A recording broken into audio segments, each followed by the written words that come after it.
জানতে পারি যে মামলাটা অন্য কেউ করছে, আমার মামাতো ভাই এসেছে।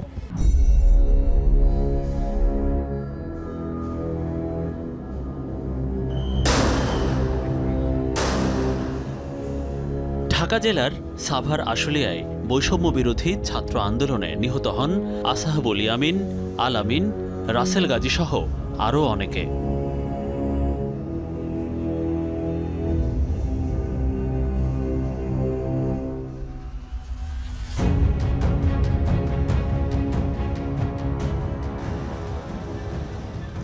আদালতের নির্দেশে বেশ কয়েকটি মামলা রুজু হয় আশুলিয়া থানায়। বেসরকারি একটি বিদ্যালয়ের কর্মকর্তা রাসেল গাজী নিহত হওয়ার ঘটনাতেও একটি মামলা হয় এই আশুলিয়া থানায়। মামলার নথির তথ্য বলছে এই মামলার বাদীর নাম সাহেব আলী, বর্তমান ঠিকানা আশুলিয়ার খেজুর বাগান, সম্পর্কে নিহত রাসেল গাজীর আপন মামাতো ভাই। আমাকে একটু বলতে পারেন যে সাহেব আলী কোথায় থাকে?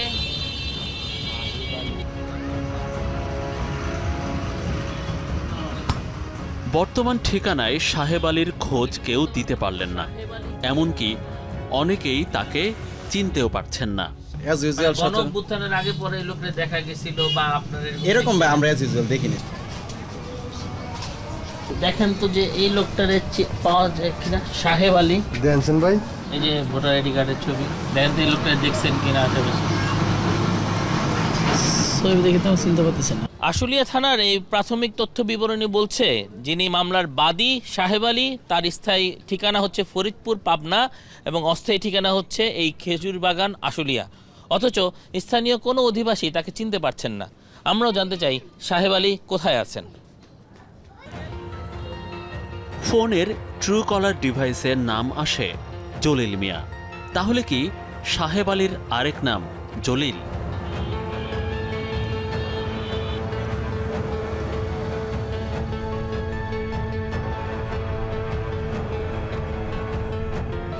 পাবনার ফরিদপুর উপজেলা। এটা সাহেব আলীর স্থায়ী ঠিকানা। বাড়ি ঘরের অস্তিত্ব পাওয়া গেলেও সাহেব আলী এলাকা ছেড়েছেন মাত্র 1 মাস আগে। তারপরে আমার এমনি কি হয় না, পাড়াপড়শি দেশে প্রতিবাসী এই মিলিয়ে মিশে থাই, তা আর কেউ হয় না। সে কতদিন আগে গ্রামে আসছিল? ওই মাস 4 কি আগে।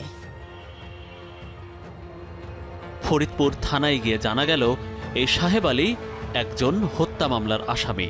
শুধু তাই নয়, তার নামে আরও 5টি মামলা আছে বিভিন্ন থানায়। আমরা আবারও ফিরে আসি ঢাকার আশুলিয়ায়। শারমিন আফরোজা সুমি নিহত রাসেল গাজীর বড় বোন। তাদের 3 মামা থাকলেও সাহেব আলীকে চিনতে পারছেন না সুমি। ও আসলে আমার মামাতো ভাই না। এখন হচ্ছে ও এমনভাবে মামলাটা করছে, মানে 60 থেকে 65 জনের নাম দিচ্ছে এবং 1 থেকে 150 জন অজ্ঞাত দিয়া। তার মানে হত্যা মামলার বাদী সাহেব আলী নিহত রাসেল গাজীর পরিবারের কেউ না। রাসেল ছাড়াও সাভার আশুলিয়ায় শহীদের তালিকায় আছেন আসাহাবুল ইয়ামিন, মেহেদি হাসান ও আল আমিন। এই 3 জন নিহত হয়েছেন বিভিন্ন স্থানে। অথচ আশুলিয়া থানা থেকে পাওয়া মামলার তথ্য বলছে ঘটনাস্থল একই দেখিয়ে আশুলিয়া থানায় মামলা করেছেন জলিল মিয়া নামে এক ব্যক্তি। কিন্তু এ কি? মামলার এজাহারে তো দেখা যাচ্ছে সেই মোবাইল নাম্বারটি, যে নম্বরটি আমরা রাসেল গাজীর মামলায় সাহেব আলীর নামের নিচে দেখেছিলাম, আর ট্রু কলারে উঠে এসেছিল জলিল মিয়ার নাম। তাহলে কি এই জলিল মিয়াই সেই সাহেব আলী?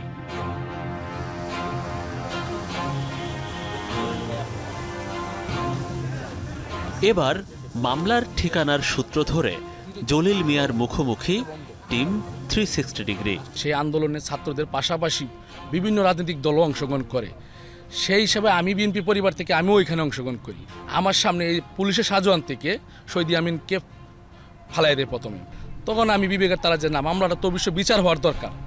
তখন আমি সাবেক প্রধানমন্ত্রী শেখ হাসিনার সহ 42 জনের বিরুদ্ধে মামলা করি, 44 জনের বিরুদ্ধে।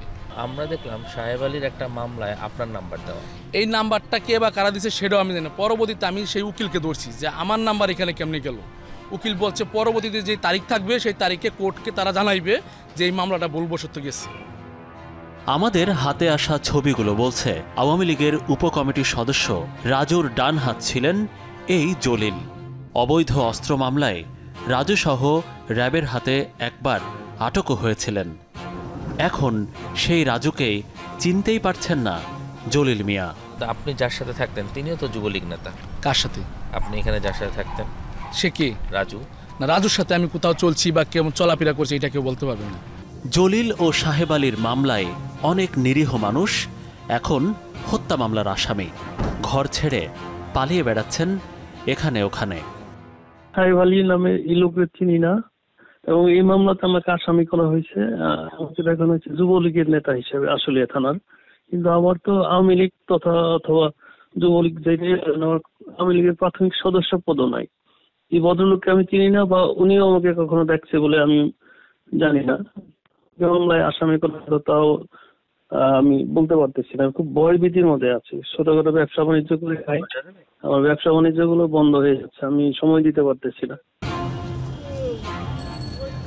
জলিলকে সহায়তাকারী আইনজীবী না এলেও সামনে এসেছেন সাহেব আলীর আইনজীবী অ্যাডভোকেট মাহিনুর ইসলাম।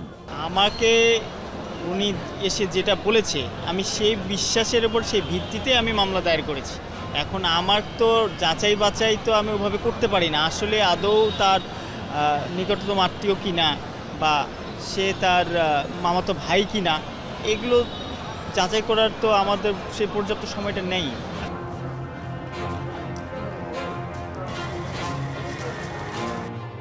নিহত রাসেল গাজীকে দাফন করা হয়েছিল আশুলিয়ার গাজীর চট দরগাপাড়া কবরস্থানে।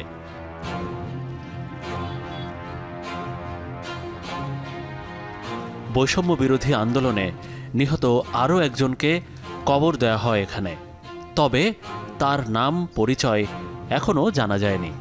এই কবরকে কেন্দ্র করে নতুন এক তথ্য উঠে এলো কবরস্থান রক্ষণাবেক্ষণকারী মনির হোসেনের মুখ থেকে। এত লাশ মাটি দিছি কখনো বিপদ হবে না, আর এই ঝামেলার ভিতরে এই দুইটা লাশই মনে করেন বিপদতে বেশি।